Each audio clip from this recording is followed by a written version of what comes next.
দ্রুত ক্রীড়া তো পুরুষদের মনোরঞ্জনের সাধন। দ্বিতীয় নিয়ম, খেলা যেন নির্মল হয় এবং সীমার মধ্যে থাকে, তাই সেটাই বাজি রাখা হবে যাতে তার অধিকার আছে। 100 ভাগ বাজি তো সেটা নিয়েই হবে যেটা অধিকারের মধ্যে। কিন্তু আমারও কিছু মতামত আছে, কারণ আপনার ভাব ভঙ্গিমা দেখে মনে হচ্ছে যে আপনার মনে হয় যে আমি ছলনা করব। সেই জন্য আমি শুধু এইটুকুই চাই, শুধু আপনি নন, সমগ্র রাজ্যের সমগ্র পদাধিকারী দ্রুত ক্রীড়ার সময় উপস্থিত থাকবেন, যাতে আমার ওপর এবং মামার ওপর কেউ ছলনার অভিযোগ না আনতে পারে। অবশ্যই আমরা এখানে থাকব এবং প্রয়োজন পড়লে খেলা বন্ধ করতে বলবো। ছোটদের খেলায় যদি বড়রা কথা বলে তাহলে খেলার মধ্যে কোনো আনন্দই থাকবে না। তাই আমি মনে এটাই করি, যদি প্রয়োজন পড়ে তাহলে বড়রা শুধুমাত্র মতামত দিতে পারেন, কিন্তু খেলা থামানোর অধিকার কেবলমাত্র খেলোয়াড়দের কাছে থাকবে, অর্থাৎ আমি আর ভ্রাতা যুধিষ্ঠির।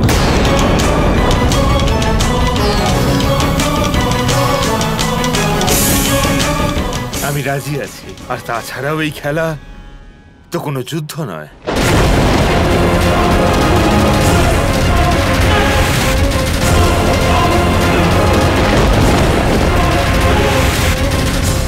উত্তম, অতি উত্তম ভ্রাতা যুধিষ্ঠির। আর হ্যাঁ, শেষ 2 নিয়ম, খেলার জন্য পাশা ফেলতে হয়, আর রাজার তরফ থেকে যে কেউ পাশা ফেলতে পারে। এটাই হলো খেলার নিয়ম। আর আমার তরফ থেকে পাশা মামা ফেলবে। আমার পাশে আমি নিজেই ফেলবো। শেষ নিয়ম বলো। একটা ছোট্ট অনুরোধ, খেলা কতক্ষণ চলবে সেটার তো অনুমান নেই আমার, কিন্তু দূত মহলে দাসীদের দ্বারা জল পানের ব্যবস্থা করতে হবে, যাতে করে আমাদের মাননীয় অতিথিগণের আতিথেয়তায় কোনো ত্রুটি না থাকে। নিশ্চয়ই।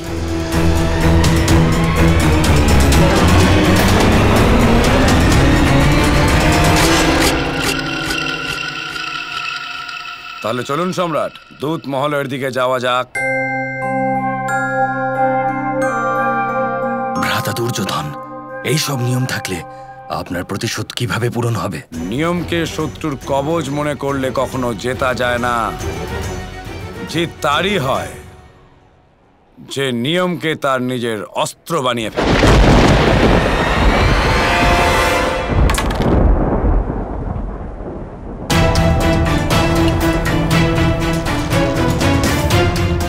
কৃষ্ণ, তুমি এরকম অদ্ভুত কেন? প্রথমে আমায় দূতের কথা বলে চিন্তায় ফেলে দিলে, আর এখন নিজেই আমার সাথে খেলছো আর আমায় জিতিয়ে দিচ্ছ। তুমিও তো আমাকে জেতানোর চেষ্টা করছিলে, তাই না রাধা? কেন?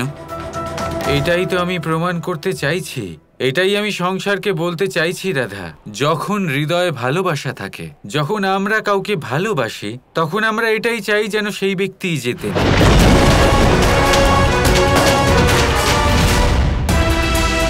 এই খেলা আসলে কি, আর এই খেলা কেন এসেছে এই সংসারে? এই খেলার সূত্রপাত এই জন্য হয়েছিল যাতে প্রেম আর সদ্ভাবনা বৃদ্ধি পায়। খেলার মাধ্যমে যে আনন্দ পাওয়া যায় তাতে সম্পর্ক আরো ঘনিষ্ঠ হয়। কিন্তু আজ রাধা, আজ এমন এক সম্ভাবনা আমি দেখতে পাচ্ছি যে খেলা রাধার আর খেলার নিয়ম এই দুই সময়ের সাথে পাল্টে যাবে।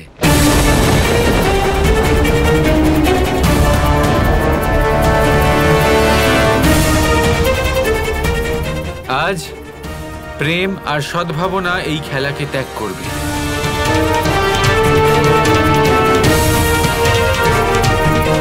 আজকের পর থেকে এই খেলাকে কেউ খেলার মতোই দেখবে না, আর এই খেলা শুধুই দ্বন্দ্ব হয়ে থেকে যাবে। মানুষ এই খেলা খেলবেন কিন্তু নিজের স্বার্থের জন্য, ধনের জন্য, অহংকারের জন্য, অর্থের জন্য, সম্মানের জন্য। আর যখনই হেরে যাবে, পরাজয় শুধুমাত্র মনুষ্যত্বের হবে।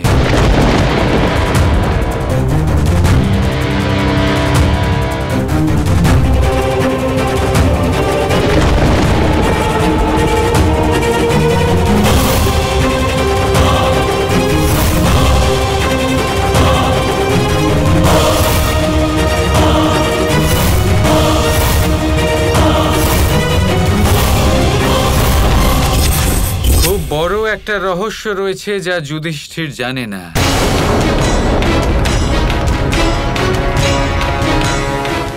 না দুর্যোধন জানে, না গান্ধার রাজ শকুনি, না পিতামহ ভীষ্ম, না মহামাত্য বিদুর, না গুরু দ্রোণাচার্য, না মহারাজ ধৃতরাষ্ট্র, না গান্ধারী, না কুন্তী পিসি। এই রহস্য শুধুই তোমাকে বলছি রাধা। আজকের এই মুহূর্ত অত্যন্ত গুরুত্বপূর্ণ। আজকের এই মুহূর্ত পরিবর্তনের মুহূর্ত রাধা। আর আজ বাজিতে প্রেম রাখা হয়েছে।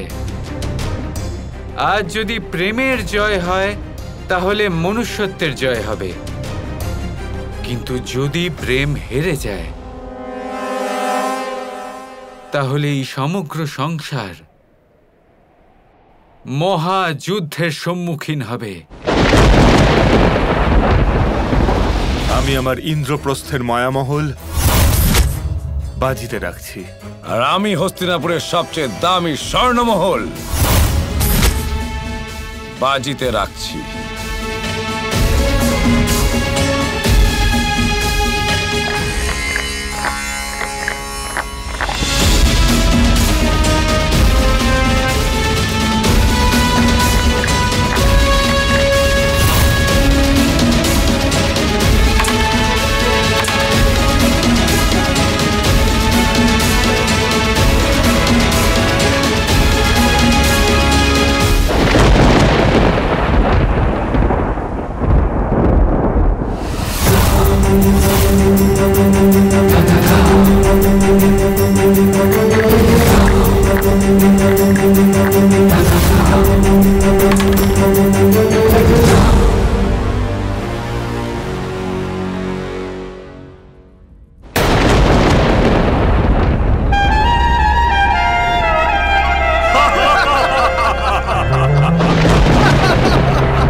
মামা, নিজের পাশার সঠিক ব্যবহার করুন, নয়তো আমি সবকিছু হেরে যাব।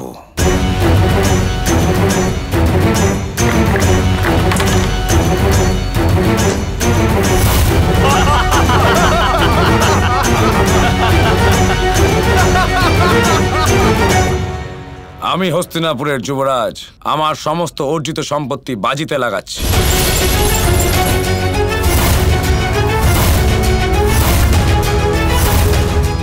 আমিও।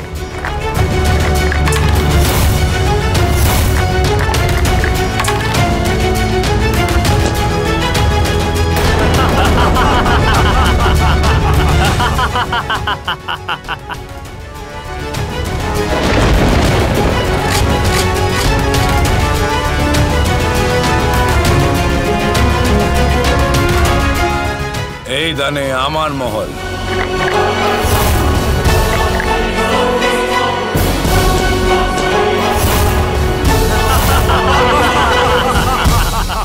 আমার শিকার সামগ্রী বাজি রইল।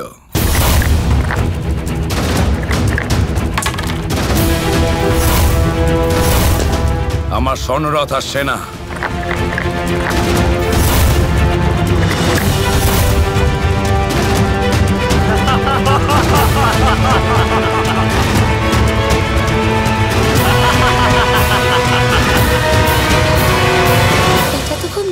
খেলা হচ্ছে কৃষ্ণ, জয় ধর্মরাজেরই হচ্ছে। স্বর্ণ বড়ই নির্মল হয় রাধা, কিন্তু লোহা নয়। 100 সোনার আঘাত একটি লোহার আঘাত।